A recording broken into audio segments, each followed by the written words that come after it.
Well, you're about to witness a miracle.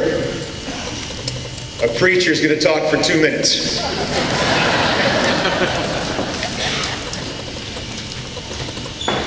As a pastor and leader, for the past 14 years, I have devoted myself to improving the personal, spiritual condition of this great region. I have colleagues who you may well guess, who like to say that politics aren't very important and that policies don't matter. They say it's about values and principles and the biblical truth's capacity to transform people. And I believe they're mostly right. But you see, policies and politics and politicians are actually vitally important in the movement toward transformation. And when those policies and that politician stands for the values, principles that bring life and freedom, when those politics and those politicians function with a simple yet profound common sense and wisdom, when those policies are rooted in what's right and wise for the people, then that politician can and will make a difference in the everyday lives of people now, while paving the way for a tomorrow that really can provide prosperity and hope for our district and our great nation. Ryan Elijah is my friend, and he is that politician whose policies and principles will make that kind of a difference. I believe he'll serve us well in Washington, but I know his heart is in Indiana. I believe the wisdom and knowledge he possesses goes beyond his years.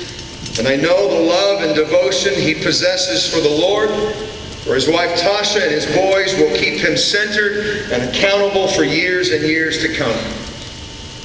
The writer of Proverbs said, "Let love and faithfulness never leave you. Bind them around your neck. Write them on the tablet of your heart. Then you will find favor and a good name in the sight of God and man." I give to you a man with a good name, Mr. Ryan Elijah.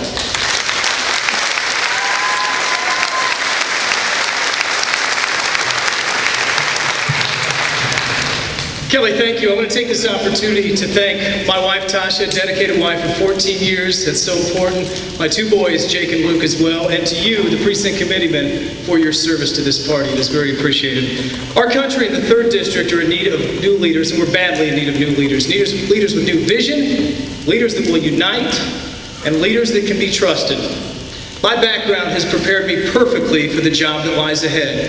While in Jacksonville, Florida, I was appointed by the mayor to serve and did so faithfully. I managed my own department, including the budget. And in the last few years, I've built very strong bonds with current members of Congress and have sat one-on-one with them in their office in Washington, talking about legislative policies.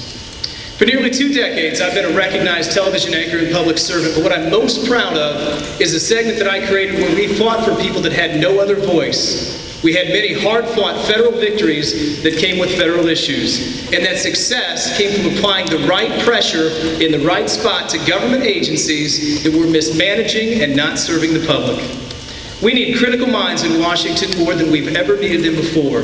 Minds that will stand up without fear to government agencies and companies that are not doing right by the people.